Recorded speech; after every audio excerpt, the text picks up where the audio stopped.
Sí, buen día, ¿me escuchan?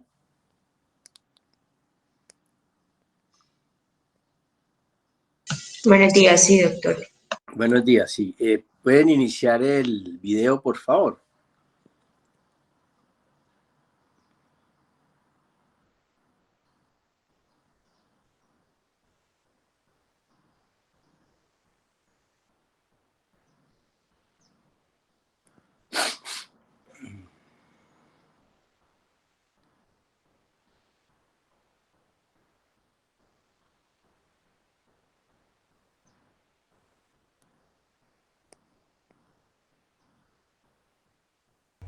La doctora Fulco.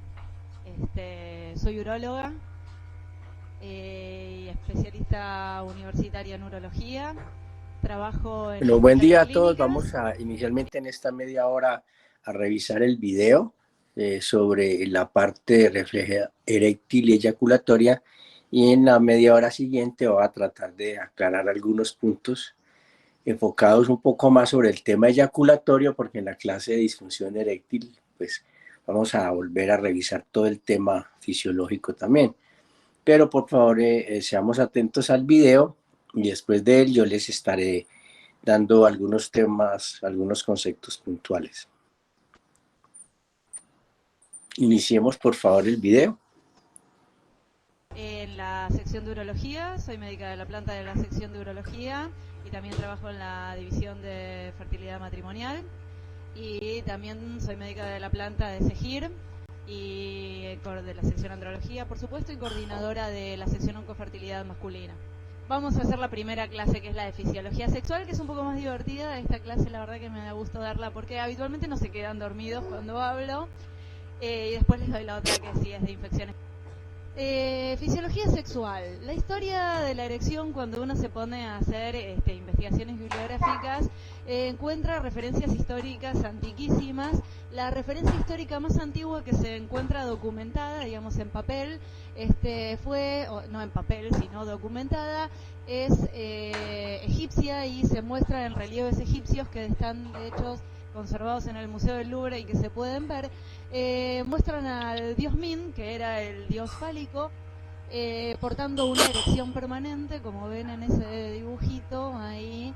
La leyenda cuenta que habían guerras en ese momento, y en alguna de estas guerras todos los guerreros partieron a su misión y habían dejado a sus mujeres solas, y pasó el dios Min por la villa, y al regreso las encontraron a todas embarazadas.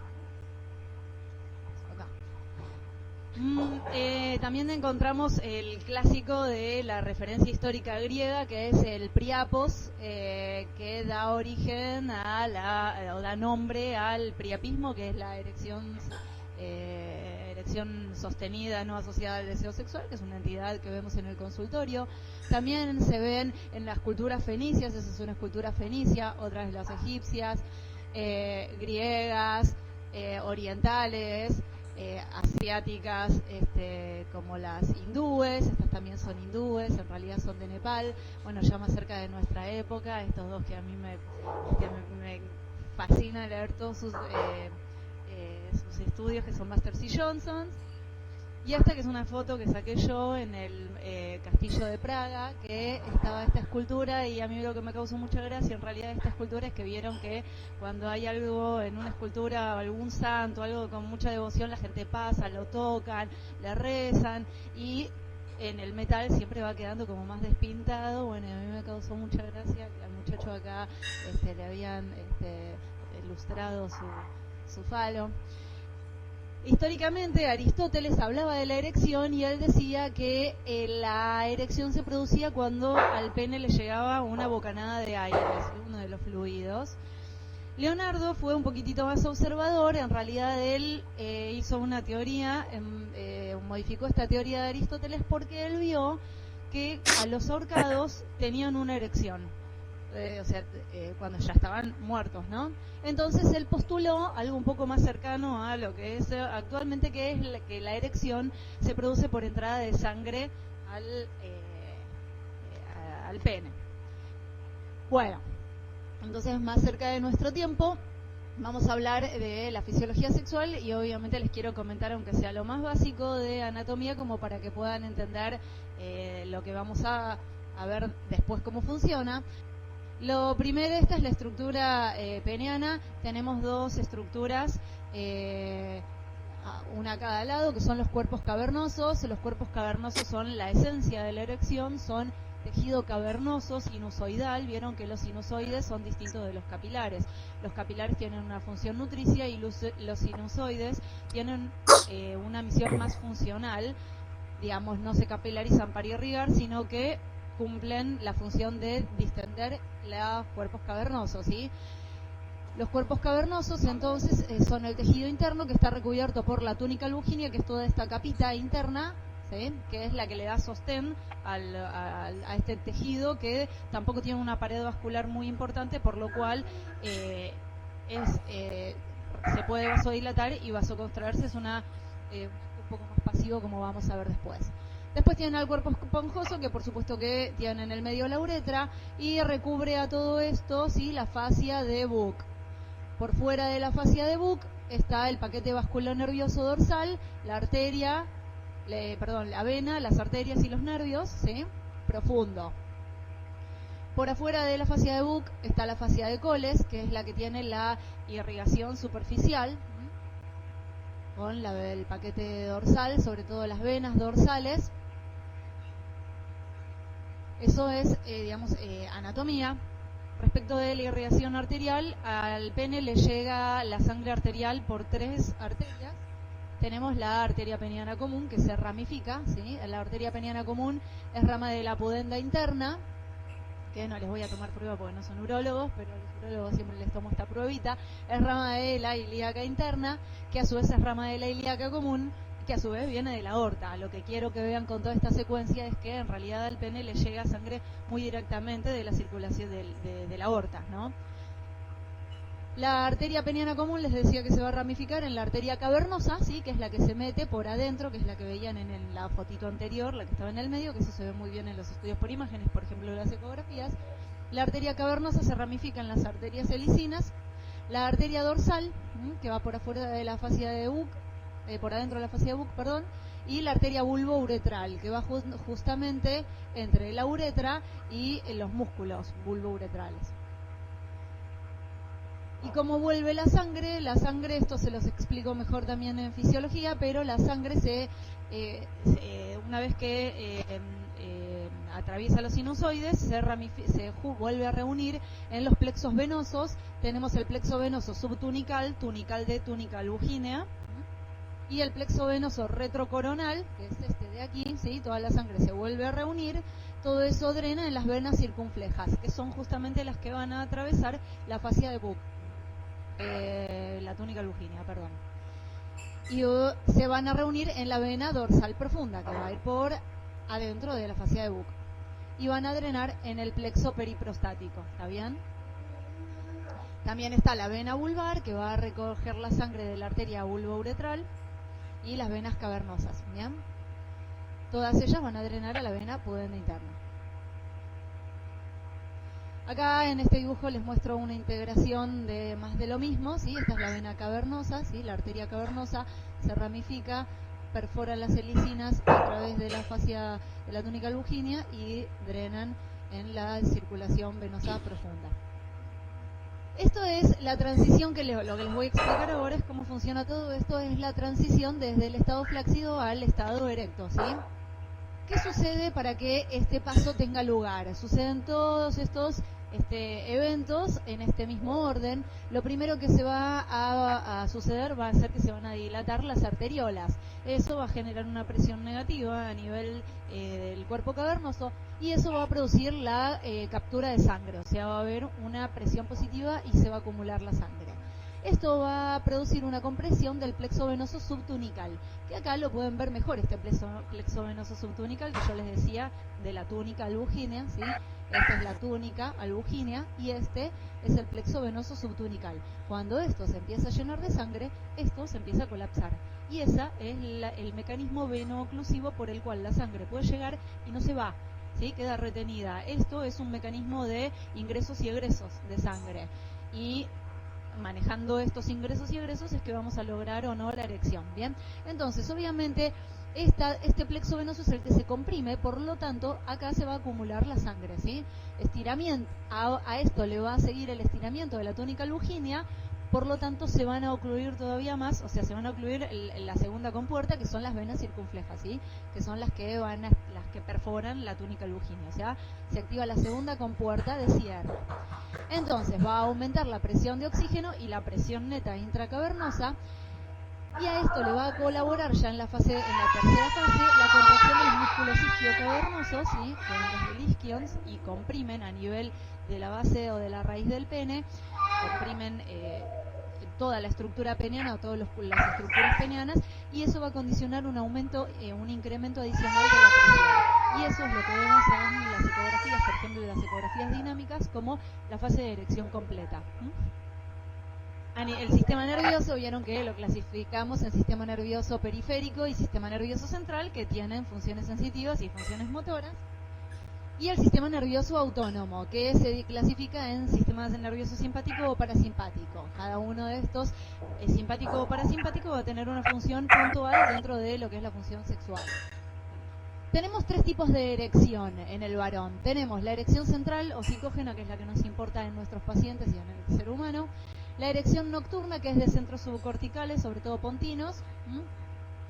Y lo que llamamos erección refleja, que en la fisiología no tiene mucha importancia, pero sí es un elemento que aparece mucho y que nos sirve para evaluar y para tratar a algunos pacientes que tienen lesiones medulares, ¿sí? Un tipo de lesión a nivel medular. Bien, ¿qué sucede a nivel cortical y también subcortical? La corteza cerebral, ¿sí? Va a tener, sobre la corteza cerebral van a trabajar estímulos inhibidores como la ansiedad, el temor, la depresión, que no nos interesan en este momento porque queremos ver qué pasa con la erección. Entonces vamos a ver que hay estímulos erectógenos, imágenes visuales, auditivas, táctiles o olfatorias, ¿sí?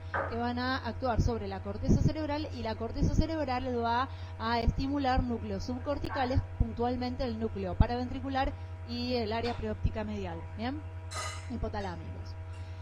Esto va a generar, y esto es un punto que es importante, un incremento del tono dopaminérgico, ¿sí? La dopamina es el neurotransmisor central favorecedor de la erección.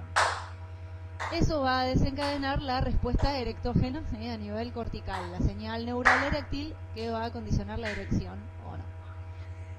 Entonces, la inervación autonómica dijimos que puede ser simpática o parasimpática. El parasimpático se asocia fundamentalmente con la erección, porque el parasimpático tiene una acción miorrelajante y por consiguiente una acción vasodilatadora, ¿sí? Y el parasimpático, vieron que clásicamente decimos que es cráneo-sacro. Acá obviamente el cráneo no nos importa, pero sí el nivel sacro, que es de S2 a S4 con un núcleo accesorio a nivel S5. O sea, básicamente sacro es el parasimpático, ¿bien? Y a nivel simpático, el simpático vieron que es toracolumbar.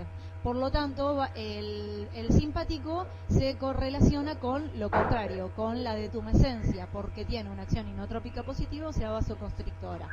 Y está situado también, es toracolumbar, desde torácico bajo, T10 a L2, ¿bien? De la médula espinal. Entonces, esto es más o menos lo mismo, pero en dibujitos, ¿sí? Acá están los nervios simpáticos de T10 a L2, que tienen los ganglios, ¿sí? Los ganglios cercanos a la primera motoneurona, digamos.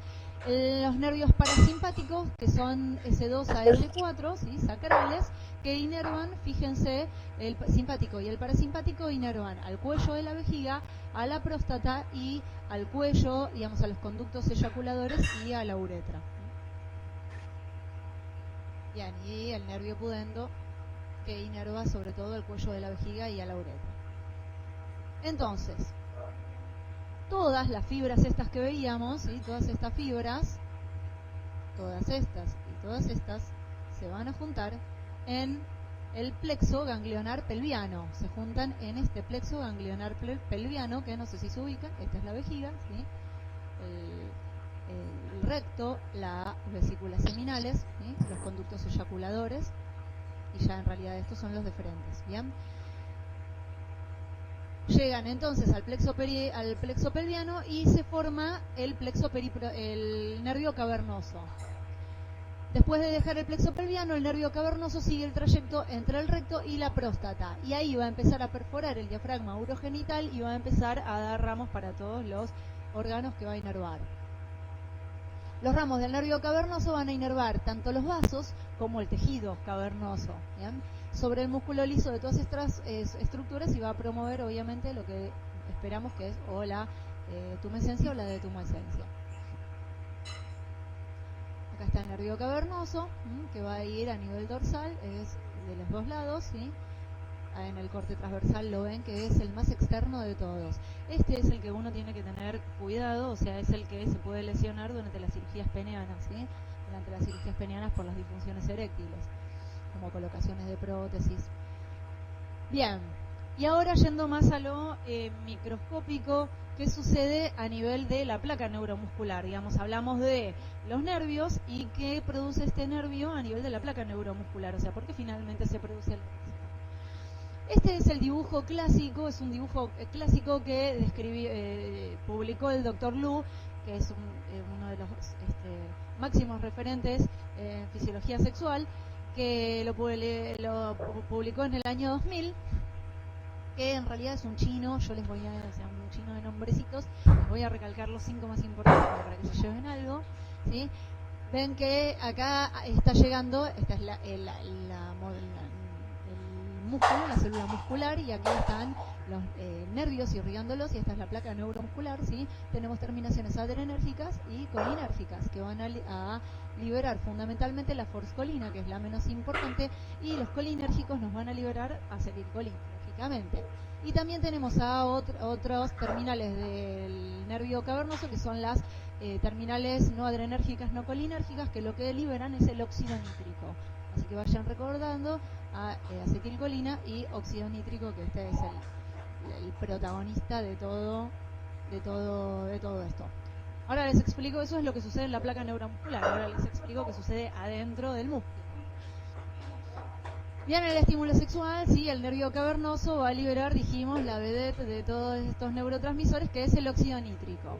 El óxido nítrico difunde por la membrana de la célula muscular y va a estimular a la enzima, que es la guanilato ciclasa, que lo que logra es aumentar el tenor de GMP cíclico. ¿Bien? El GMP cíclico lo que hace a nivel de los canales es abrir los canales de potasio y cerrar los canales de calcio. Por lo tanto, el calcio intracelular desciende.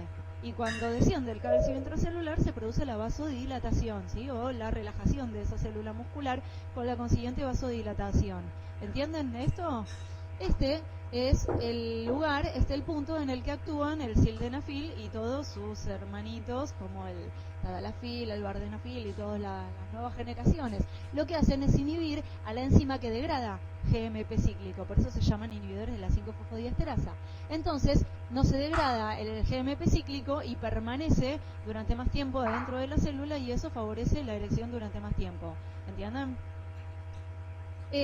A modo informativo, saben que, o les cuento que el tiempo de latencia eyaculatoria es un poco lo que diferencia al ser humano de otras especies, porque el tiempo de latencia eyaculatoria en el ser humano puede ser controlado, ¿sí? Hay varias etapas de la eyaculación, pero fundamentalmente el hombre lo puede controlar más que otros primates, y esto hay teorías evolutivas que dicen que es una ventaja evolutiva sobre otros primates, que favorece la selección. Después de la erección vamos a ver qué pasa con la resolución del acto sexual, o sea, qué pasa después de la erección, ¿sí? Nos parece como una cosa muy detallada la erección, pero en realidad nos interesa ver qué sucede después. La resolución del acto sexual se divide en 3 etapas. Hay una primera etapa, que es la emisión del bolo seminal. Hay una segunda etapa, que es la eyaculación propiamente dicha, que es la salida del bolo seminal.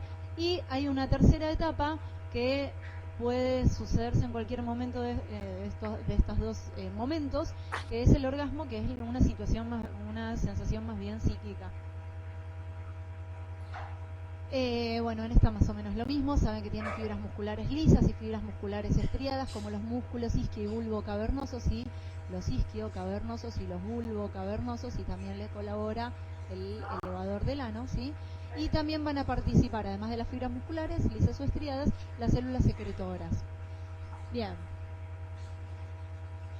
La emisión del semen consiste en la formación del bolo seminal en la uretra posterior. O sea, hay una primera etapa en la que se forma el bolo seminal, porque está la evacuación de las glándulas accesorias, que son fundamentalmente las vesículas seminales y la próstata, ¿sí? Cuando uno habla de bolo seminal, eso se los comento en la otra diapositiva, cuando uno habla de bolo seminal, los pacientes naturalmente piensan en los espermatozoides, y en realidad los espermatozoides son el 5% del total del volumen seminal, ¿sí? El volumen seminal está dado mayoritariamente por la secreción de las glándulas, fundamentalmente en la próstata y las vesículas seminales.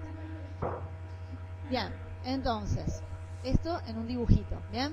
Como dice ahí, lo primero que va a suceder es el cierre del cuello vesical, ¿sí? Se cierra el cuello, o sea, tenemos el esfínter liso y el esfínter estriado, ¿sí? Este es el rhabdoesfínter, el somático, ¿no? El controlado somático. Se cierran ambos esfínteres, ¿sí?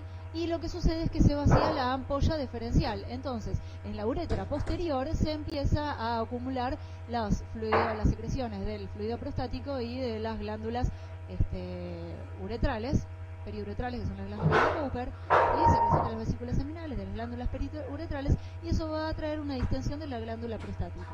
Y va a haber un gradiente de presión intrauretral. Básicamente aumenta la presión en la uretra posterior. El rhabdoesfínter está cerrado, ¿sí? Entonces, dos compuertas cerradas a posición del bolo seminal.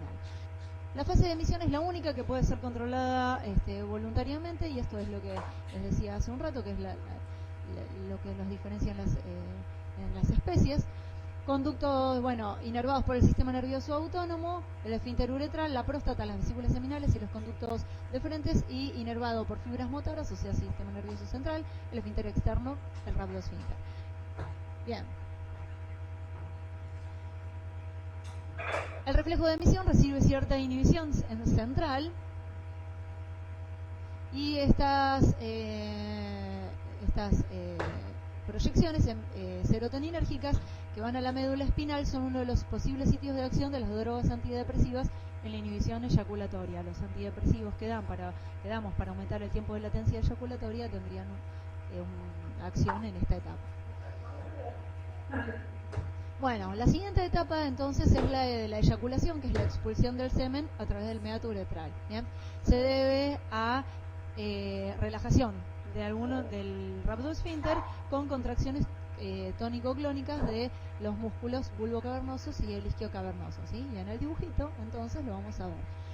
El cierre, la vejiga, el cierre completo del cuello vesical, o sea, el esfínter liso, pero se abre el rhabdoesfínter, y eso va a hacer que haya una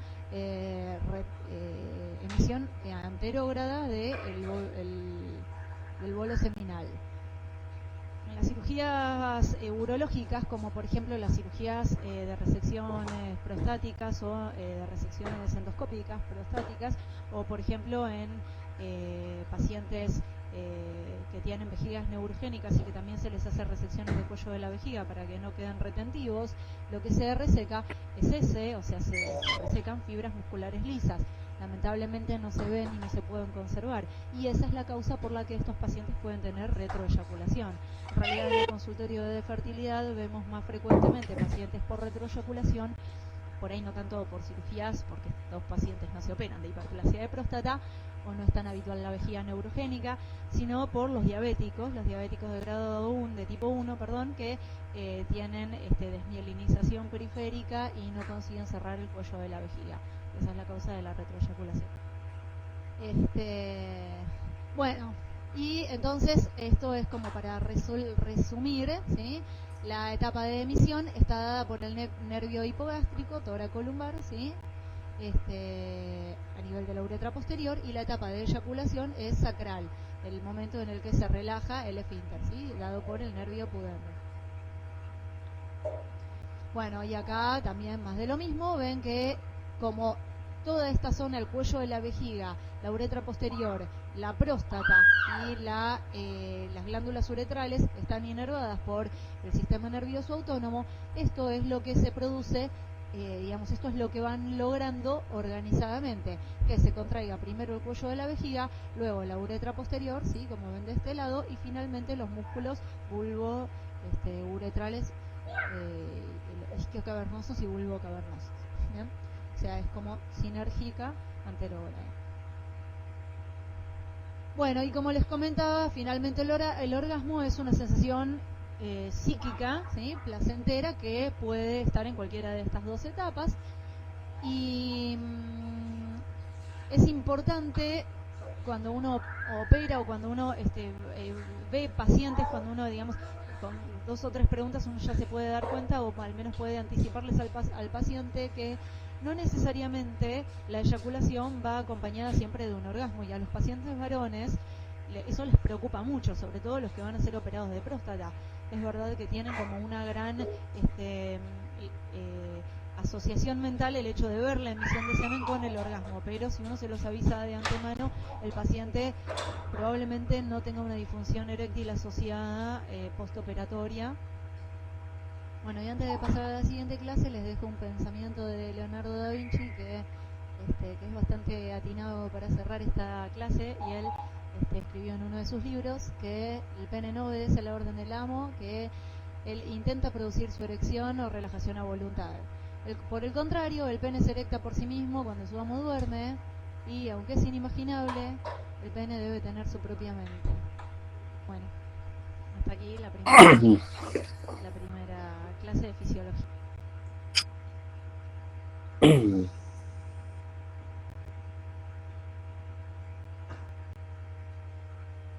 Bueno, ¿me escuchan? Terminado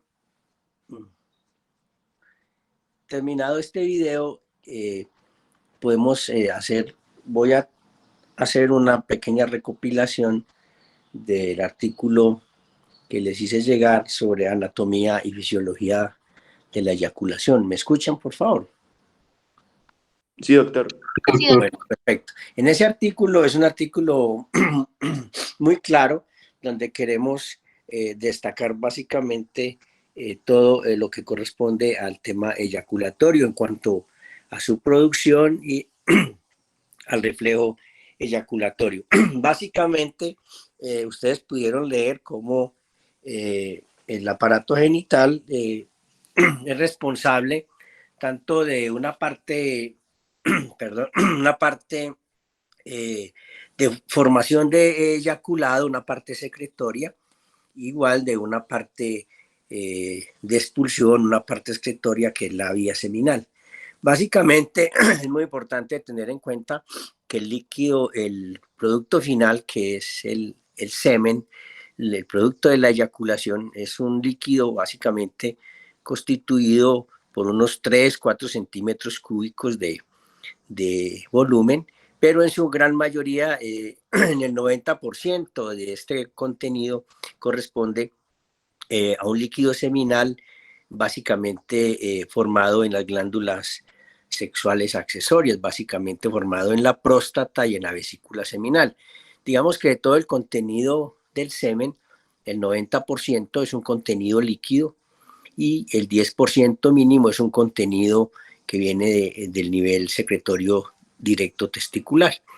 Entonces, el gran aporte al líquido seminal está hecho por las vesículas seminales, que de ese 90% del líquido, más de la mitad o el 80% de ese líquido es constituido por una secreción de las vesículas seminales que segregan un líquido rico en fructuosa.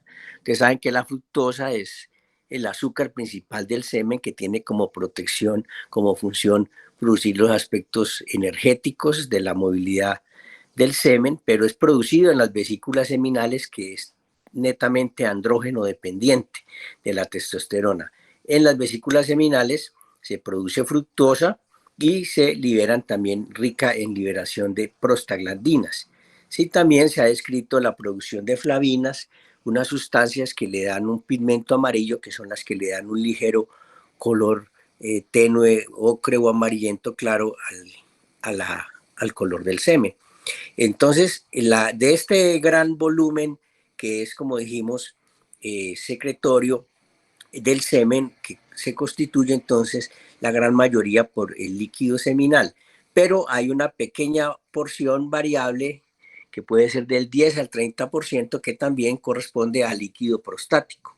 Ese líquido prostático es rico en ácido cítrico y es rico en fosfatasas. Ustedes recuerdan la fosfatasa ácida, la fosfatasa alcalina, su fracción prostática, y el ácido cítrico. Esto tiene como función, ante todo, el ácido cítrico, producir un efecto protector antibacteriano, bacteriostático en el líquido seminal para que el líquido seminal sea un líquido estéril, limpio, sin contaminación bacteriana. De tal manera que de una manera sabia el cuerpo está produciendo un líquido que lleva en su gran contenido un volumen seminal, un volumen prostático en su mayoría de las vesículas, un poco menor seminal, un poco menor de líquido prostático y una muy pequeña fracción de líquido que viene de la parte testicular en lo que corresponde a los deferentes, el epidídimo y la secreción testicular. Pero el gran contenido, como dijimos, del volumen del líquido seminal es líquido vesículas seminales en su mayoría y líquido prostático, de tal manera que el semen cumple una función de preservación de la especie para la fertilidad, rico entonces en secreciones, rico en fructuosa para dar movilidad, energía, rico en prostaglandinas que dan defensas humorales, rico en zinc, rico en ácido cítrico por la secreción prostática y rico también en otras sustancias, especialmente las fosfatasas, todas implicadas en los aspectos bacteriostáticos del semen. En este contenido podemos revisar entonces cómo se agregan al semen también un poco de secreciones ya mucho menores que tienen que ver con lo que es la secreción de las glándulas uretrales, las glándulas de Cooper que están a cada lado de los cuerpos cavernosos, las glándulas del litrio periuretrales. Eso hace entonces todo un contenido del semen, un gran fluido seminal, prostático y glándulas accesorias y un pequeño contenido celular y secretorio que viene de los testículos. Con base en todo esto, nosotros podemos dividir las diferentes fracciones que pueda tener el fenómeno de la eyaculación. Entonces nosotros podemos hablar de una fracción preeyaculatoria, podemos hablar de una fracción previa, una fracción principal y una fracción terminal. A mí me parece que se aumenta un poquito los términos, pero básicamente es para dar connotación a que las primeras fracciones del semen, en el momento en que empiezan las fases de la eyaculación, que vamos a repetir ahora, esas secreciones, esas fases, pues inicialmente están constituidas por secreciones que tienen que ver más con las glándulas de Litre, las glándulas de Cooper, tiene como función básicamente durante el estímulo sexual producir una lubricación. Entonces, durante las fases de la eyaculación, lo primero que nosotros, antes de que ocurra el fenómeno eyaculatorio total como tal, hay una liberación de algunas sustancias secretadas por Cooper y Litre que tienen como función ir preparando la uretra e irla lubricando. Eso es lo que llamaríamos la fracción preeyaculatoria. Existe una fracción previa que es fluida y que tiene un poquito de contenido prostático ya, que es ácido y que se produce en la próstata. Viene una fracción principal ya, que ya viene con un contenido muy grande de espermatozoides secretados a través del epidídimo y la ampolla deferencial, y viene una fracción ya completa, terminal, que es la que va a salir con todo, que procede de las vesículas seminales y que tiene, como dijimos ahora, un pH alcalino por la presencia de la fructuosa que le da esa alcalinidad, y también hay presente un volumen y una cantidad grande de espermatozoides. Entonces, básicamente, la división en estas fases es para explicar que a medida que se tiene la actividad sexual y el estímulo sexual, de cierta manera, la estructura pélvica y la estructura sexual accesoria se va preparando para la fase eyaculatoria de emisión, expulsión y orgasmo, pero se va preparando progresivamente, va apareciendo un estímulo en el cual empieza a lubricarse la uretra, empieza a ir preparando lo que posteriormente se va a llamar la fase de emisión, que es una especie, digámoslo, de preparación o de cámara dentro de la uretra prostática cerrada, que es la fase preeyaculatoria, donde esa cámara va a contener y va a estar lista para que venga el momento del orgasmo, finalmente la fase total de expulsión o fase final eyaculatoria. Entonces, nosotros tenemos que tener presente que la vía seminal entonces está constituida por los túbulos seminíferos. Recuerden el epidimo, una estructura muy importante donde los espermatozoides, después de haber sido producidos en su fase espermatogénesis y espermátide, ellos pasan prácticamente inmaduros unos 5 o 8 días al epidimo, y allí, especialmente en la cabeza del epidimo, va a haber un fenómeno de lavado, digámoslo así, que permite mejorar la madurez y la movilidad. Por eso es tan importante la estructura del epidimo, y por eso es que las epidimitis crónicas, los quistes, los traumas, la epidimitis infecciosa puede dejar secuelas en cuanto a la maduración y movilidad espermática al verse alteradas. Están los conductos deferentes, conocidos como dos pequeños tubitos, que van básicamente, su función es transportar los espermatozoides para que lleguen a unirse al contenido de vesículas seminales y de la próstata. Y está la uretra, que recuerdan ustedes la uretra, con un cuello vesical o vejiga llamado esfínter interno, una uretra prostática distensible, un conducto eyaculador que llega al verum montanum, no al piso de la uretra prostática por donde va a salir el semen, y un esfínter externo, ya conocido rhabdoesfínter, que tiene como función estar cerrado. Ahí se va, esas secreciones, a medida que viene la actividad sexual y el estímulo, van a ir poco a poco llenando este receptáculo, creando lo que se ha llamado la cámara de emisión, o el área, la primera fase de la eyaculación, que es la emisión, o sea, la presencia de este fluido de seminal con espermatozoides y contenido líquido que está listo para ser expulsado, pero aún ahí está quieto, está cerrado en una cámara poco a poco que se va llenando con el estímulo hasta que finalmente vaya a ocurrir la respuesta orgásmica y va a salir ya no como emisión, sino va a cumplir la fase de expulsión, una fase intensa de presión en la cual va a salir con alta presión y rapidez el semen a través del meato uretral. Con todo esto, entonces, nosotros podemos decir que la eyaculación tiene varias fases. La primera fase es la fase de emisión. Repetimos, esta es una fase en la cual básicamente el semen y el contenido seminal que va a ser eyaculado con su gran fracción líquida y su fracción de espermatozoides va a pasar entonces a la uretra prostática, va a salir por los conductos eyaculadores, va a llegar a el verum montanum, allí va a salir y se va a ir acumulando progresivamente, creando una especie de recámara de alta presión.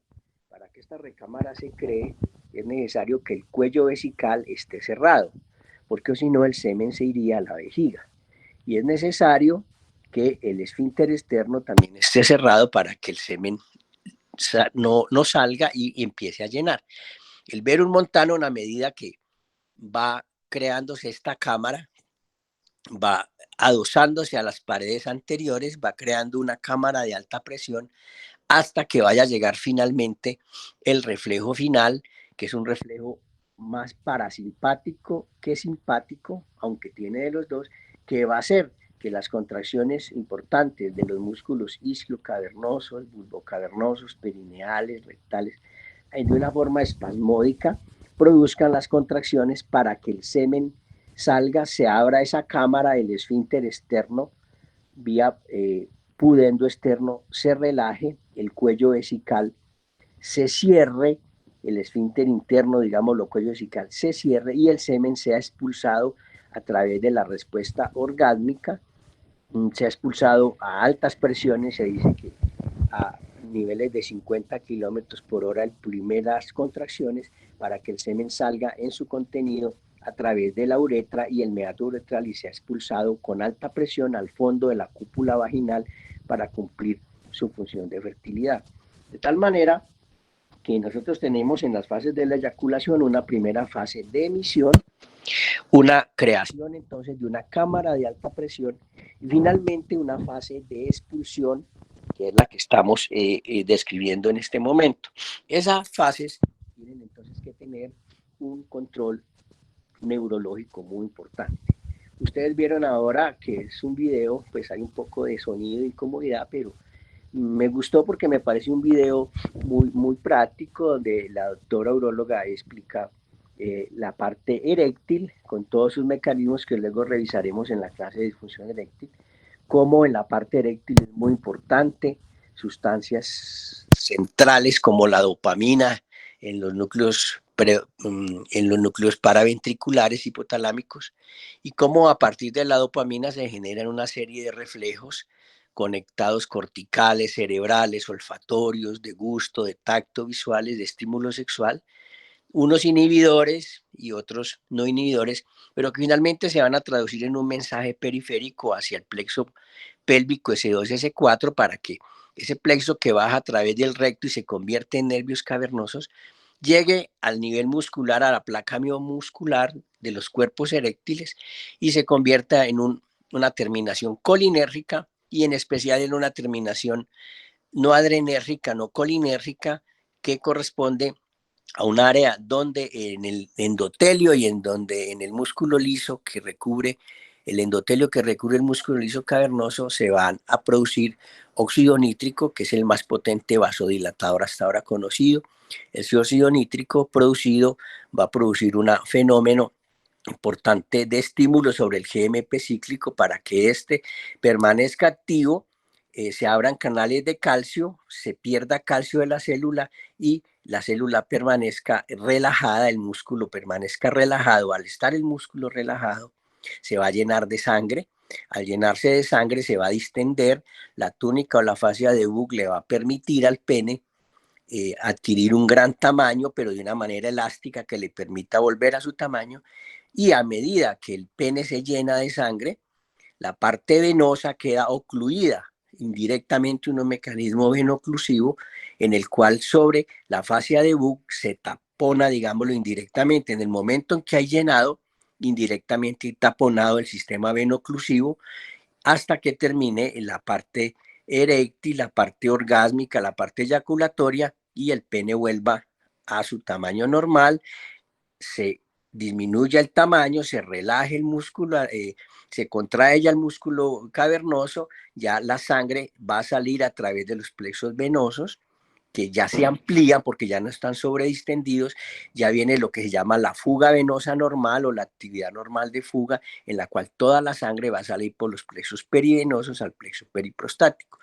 A medida que ocurre todo este fenómeno de erección, vasodilatación, llenado, venoclusión, igualmente en el momento de la actividad del coito y la actividad sexual, pues está generando poco a poco, alrededor de 8 o 10 minutos, variable, se considera que es más o menos el tiempo, un reflejo poco a poco de sensibilidad, de deseo y de placer, y un fenómeno poco a poco indirecto, que es el fenómeno eyaculatorio. Finalmente, cuando ya viene la respuesta, el clima, el orgasmo, ya se desencadena no tanto una actividad parasimpática como la erección, sino una actividad muy simpática que tiene que ver con lo que estamos viendo, que es el reflejo de la eyaculación. Para resumir, digámoslo de una manera más sencilla, es que la erección es un fenómeno netamente más parasimpático, está ayudado por parte somática del esfínter externo que se tiene que también en cierta manera estar activo, pero es un fenómeno más parasimpático, bioquímico, vasoactivo, de óxido nítrico, de canales de calcio, de liberación de óxido nítrico, y dopamina a nivel central. La eyaculación es un fenómeno más netamente simpático. Recuerdan ustedes que el núcleo eréctil está en S2, S4, vía plexo pélvico para la actividad de los nervios cavernosos. La parte eyaculatoria es modulada un poco más arriba, sobre T10, T12 aproximadamente, sobre T10, T12, otros dicen que alcanza a estar T1, T2 a nivel de algunos núcleos espinolaterales de la médula, donde se van a recibir todos los mensajes de estímulo eyaculatorio. Pero esa respuesta es una respuesta de tipo simpático. Esos niveles simpáticos vía plexos hipogástricos, esas fibras simpáticas tienen que ver con una inervación muy importante como lo mostraba la doctora, a los deferentes, al epidídimo, a los conductos eyaculadores. Todas esas estructuras están impregnadas de fibras simpáticas del plexo hipogástrico.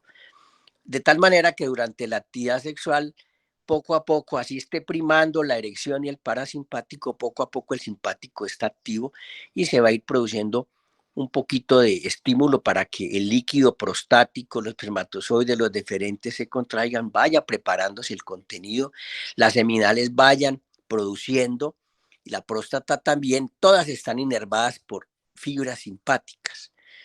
Esa parte es muy importante. Y viene la otra parte mecánica, neurológica, que es el control del simpático para que ese líquido vaya pasando, vaya entrando a través de los conductos eyaculadores al verum montanum, a la base del conducto eyaculador en la uretra prostática, y se vaya creando por actividad simpática un estímulo para que el semen se vaya llenando en lo que llamamos esa cámara o esa primera fase de emisión preparatoria. Está la actividad sexual, el semen va llenando esa cámara, pero es muy importante tener en cuenta que recuerdan ustedes que el cuello vesical es rico en receptores alfa, adrenérgicos simpáticos, y que ese cuello vesical tiene que estar cerrado para que el semen que va llegando y va llenando no se vaya a la vejiga, de tal manera que entonces es una actividad netamente simpática, estímulo progresivo de las seminales, los deferentes,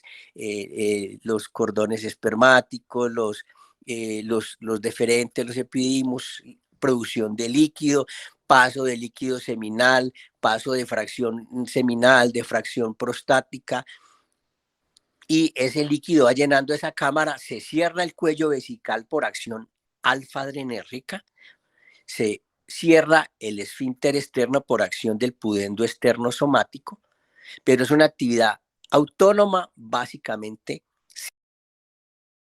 somática del S2, S4 pudendo, pero es básicamente simpática.